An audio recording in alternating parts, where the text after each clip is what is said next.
Bapa, Putra, dan Roh Kudus. Amin. Allah Bapa di surga.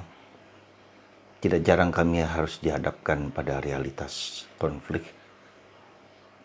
Mengakui Yesus sebagai Tuhan, Raja semesta alam yang harus menjadi sembahan hidup kita.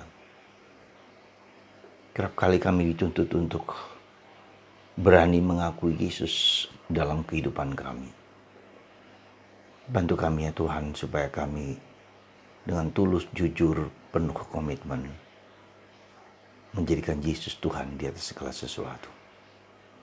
Terpujilah namamu kini dan sepanjang segala masa. Amin. Para saudara, ada saat-saat di mana kita harus berhadapan dengan konflik. Dan konflik itu berkaitan dengan iman kita. Berkaitan dengan inti iman kita Yesus Kristus. Menerima Yesus atau menolak Yesus. Dan itu merupakan suatu tindakan, perbuatan, sikap yang harus kita wujudkan dan kita berani menanggung risiko apapun ketika itu menjadi taruhannya. Ketika Yesus menjadi taruhannya.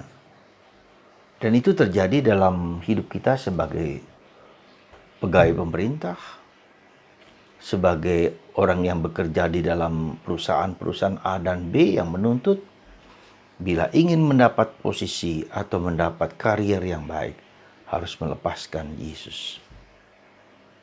Dan itu bukan sesuatu yang aneh dan terjadi di dalam bangsa negara kita, dalam pemerintahan, dalam situasi apapun. Kita dibenci, kita dituduh, dan kita didorong, bahkan didesak-desak untuk meninggalkan Yesus demi jabatan, demi keuangan, dan demi posisi-posisi yang menyenangkan, bahkan meninggalkan dan memeluk agama A dan B atau C tertentu. Saudara, ada saat-saatnya kita diperlakukan dan diajak seperti itu. Hari ini kita mendengar bagaimana Petrus ditantang di dalam mahkamah agama dan Petrus mengatakan bahwa kita harus lebih taat kepada Allah atau kepada yang bukan Allah. Kita harus taat kepada Yesus atau bukan Yesus. Dan di saat seperti itulah maka Petrus justru menjadi pewarta, menunjukkan siapa Yesus sesungguhnya.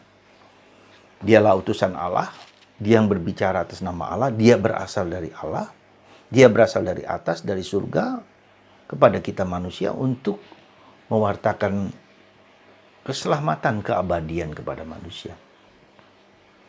Konflik, tantangan-tantangan seperti itu justru kesempatan kita untuk menunjukkan siapa iman kita itu, apa iman kita itu, dan apa isinya itu. Jadi ada saat-saat konflik, saat krisis, saat ketidakberdayaan itu adalah saat di mana kita masih tetap setia kepada Yesus atau tidak. Ya, itu yang harus kita menjadi pegangan di saat-saat, bukan hanya ketika konflik orang meminta kita kepada untuk mengimani iman orang lain. Bukan hanya itu, meskipun itu realitas yang kita alami ketika kita berada di dalam pemerintahan atau pada institusi-institusi tertentu. Tetapi juga ketika kita mengalami penderitaan, mengalami salib, mengalami kesulitan, mengalami apapun. Beranikah kita tetap percaya di dalam Yesus ada jawabannya. Dan Yesus menjadi jawaban, jadi mindset, pikiran, dan kita menjadi murni di dalam penghayatan hidup kita. Itulah yang menjadi tantangan diri kita di saat-saat seperti itu.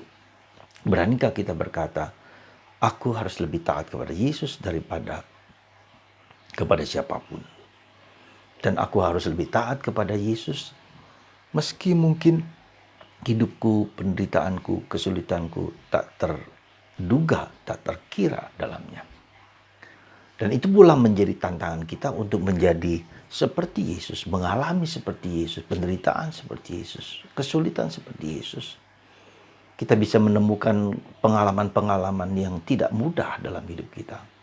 Tetapi ketika kita setia dan taat untuk tetap memegang Yesus, meski mungkin penderitaan yang tak terlukiskan terjadi, tak terkira terjadi, tak hopeless. Disitulah saudaraku terkasih, aku harus lebih taat kepada Yesus daripada kepada bukan Yesus. Dan kita diajak untuk menjadi serupa dengan dia dalam penderitaan hidup kita. Disitulah kita melihat kita menjadi saksi ya. Dikatakan oleh Yesus juga dalam bacaan Injil hari ini bahwa Yesus itu berasal dari atas, dari Allah ya. Dari surga kepada kita manusia ya.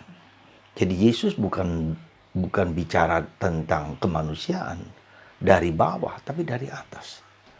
Itulah Tuhan kita Yesus Kristus dan itulah iman kita kepadanya. Maka saudaraku terkasih, semoga Anda, kita semua di dalam kesulitan yang tak terlukiskan itu, kita tetap setia kepada Yesus karena dia berasal dari Allah. Dan seandainya kita mengalami penderitaan dan salib, itu juga supaya kita menjadi seperti Yesus yang bersedia rela ikhlas mati menderita demi kita manusia. Seberat apapun. Saudara, semoga Anda dan saya tetap tabah dan tekun di dalam penderitaan dan penghayatan kita dalam situasi apapun. Yesus segala-galanya bagi kita. Tuhan memberkati Anda semua dalam nama Bapa dan Putra dan Roh Kudus. Amin.